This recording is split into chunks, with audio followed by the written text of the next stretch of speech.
आज दिल्ली में इंडिया गठबंधन ने भाजपा पर ऐसा हमला बोला कि कर्मकांड से लेकर मैच फिक्सिंग, स्वागत, विदाई और यहां तक कि केजरीवाल ने 6 गारंटियां भी देश की जनता को दे दी।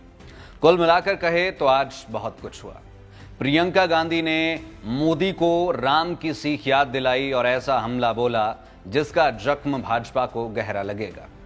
ये रैली लगभग 3 घंटे की थी, जिसे हम अगले 5 मिनट में समझने की कोशिश करेंगे और इस महारैली का सार आपको बताएंगे।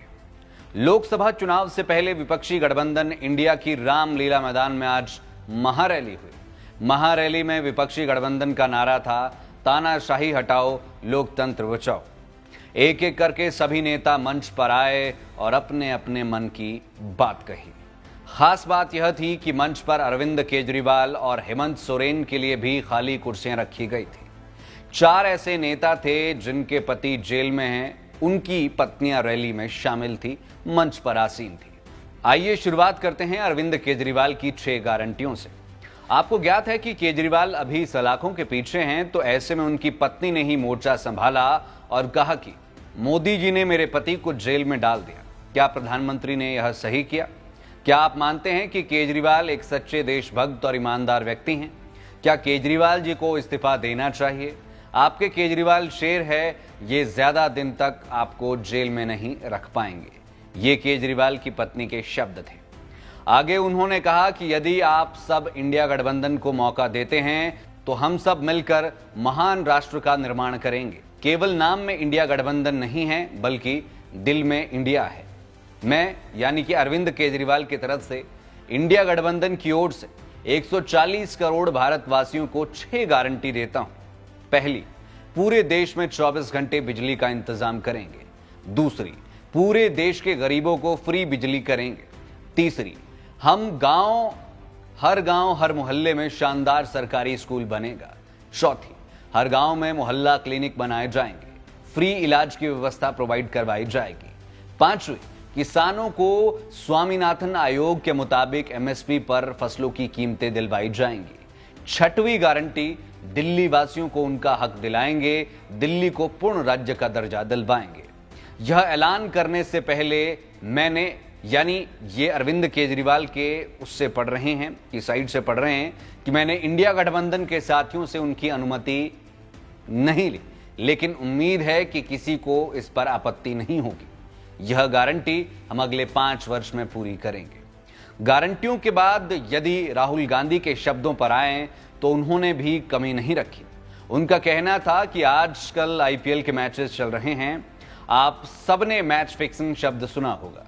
जब बेईमानी से अंपायर पर दबाव बनाया जाए, खिलाड़ियों को खरीदकर मैच जीता जाता है, तो इसे मैच फिक्सिंग कहा जाता है। हमारे सामने लोकसभा का चुनाव है। हमारी टीम में से मैच शुरू होने से पहले ही 2 खिलाड़ियों को अरेस्ट करके अंदर डाल दिया गया है। पीएम मोदी इस चुनाव में मैच फिक्सिंग करने की पूरी कोशिश कर रहे हैं। ये जो उनका 400 पार का नारा है, वो बिना मैच फिक्सिंग के 80 पार भी नहीं हो सकता।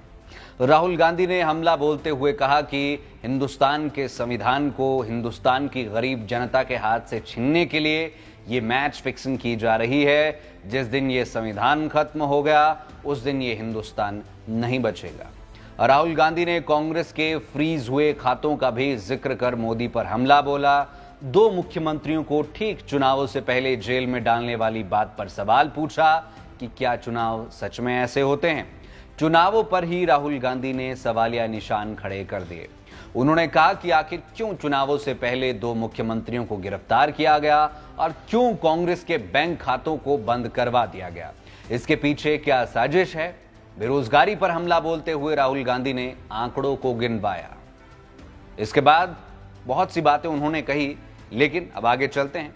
झारखंड के पूर्व सीएम सोरेन की पत्नी कल्पना सोरेन ने कहा कि आज यहां उमड़ा जन सैलाब इस बात की गवाही दे रहा है कि लोकतंत्र को खत्म करने के लिए जिस तरीके से तानाशाह ताकतों ने अपने कदम बढ़ाए हैं, उसका अंत करने के लिए यह सभा आज आयोजित हुई है। तेजस्वी यादव ने मोदी पर सीधा सीधा हमला किया और कहा कि देश में किसान, जवान, बेरोजगार सब परेशान हैं। मोदी जी प्रियंका चोपड़ा से तो मिल सकते हैं, मगर किसानों से नहीं। और कुछ हद तक इनकी ये बात सत्य भी है कि मोदी जी यूट्यूब के इन्फ्लुएंसर से तो खूब गप्पे लड़ा सकते हैं, मगर किसानों के आसपास भी फटकना उनके लिए दुश्वारी है। तेजस्वी ने कहा कि भाजपा के लोग 400 पार का नारा लगा रहे हैं, तो ऐसा लग रहा है कि पहले से ही ईवीएम सेटिंग हो चुकी है, और साथ ही यह भी कह डाला कि 400 का नारा जो लोग लगा रहे हैं वो उनका मुंह है, कुछ भी बोल सकते हैं। सपा अध्यक्ष अखिलेश यादव ने कहा कि ये रामलीला मैदान ऐतिहासिक मैदान है। उन्होंने कहा कि सत्ताधारी जो दिल्ली में बैठे हैं वो अब ज्यादा दिन नहीं रहेंगे। आज हम दिल्ली आए हैं, सुना है कि दिल्ली वाले आज दिल्ली से कहीं बाहर गए हैं, यानी कि मोदी पर उन्होंने सीधा सीधा ये हमला बोला। और साथ ही में ये कहा कि दिल्ली से जो आज बाहर जा रहे हैं वो हमेशा हमेशा के लिए बाहर जा रहे हैं। ये लोग यानी भाजपा जो 400 पार का नारा दे रहे हैं, अगर आपके 400 पार हो रहे थे तो आम आदमी पार्टी के नेता से आपको घबराहट किस बात की है, ये सवालिया निशान उन्होंने खड़े किए। मल्लिकार्जुन खड़गे, शरद पवार, भगवंत मान, सीताराम येचुरी, डी राजा, महबूबा मुफ्ती, उद्धव ठाकरे और चंपई सोरेन जैसे कई बड़े नेताओं ने अपने अपने वक्तव्य रखे और भाजपा को घेरने की कोशिश की। तो वहीं प्रियंका गांधी ने पीएम मोदी को भगवान राम की भी याद दिलवा दी। प्रियंका गांधी ने कहा कि हर साल इस मैदान में दशहरे के दिन रावण के पुतले का दहन होता है। आज जो सत्ता में हैं वे अपने आप को राम भक्त कहते हैं। मुझे लगता है कि वे कर्म कांड में उलझ गए हैं।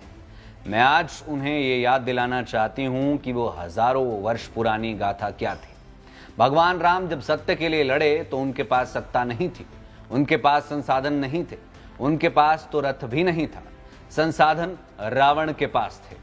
भगवान राम के पास सत्य, आशा, आस्था, प्रेम, परोपकार, धीरज और साहस था। मैं सत्ता में बैठे हुए अपने प्रधानमंत्री नरेंद्र मोदी को याद दिलाना चाहती हूं कि भगवान राम के जीवन का क्या संदेश था। सत्ता सदैव नहीं रहती, सत्ता आती है, जाती है, अहंकार चूर चूर हो जाता है। यानी कि सीधे सीधे प्रधानमंत्री नरेंद्र मोदी और उनकी नीतियों पर प्रियंका गांधी वाड्रा ने हमला बोला। कुल मिलाकर कहे तो आज विपक्ष ने एकजुट होकर हुंकार भरी और भाजपा पर हमला बोला, लेकिन रैली के दौरान कुछ सीटें भी खाली नजर आई। ऐसे में यह रैली इंडिया गठबंधन के लिए कितनी फायदेमंद रहती है यह तो आने वाला समय ही बताएगा। लेकिन आज विपक्ष एकजुट हुआ और एकजुट होकर दिल्ली से हुंकार भरी। अब देखना यह होगा कि आगे क्या होता है। यदि आप हमें YouTube पर देख रहे हैं तो चैनल को सब्सक्राइब करना मत भूलिएगा। धन्यवाद।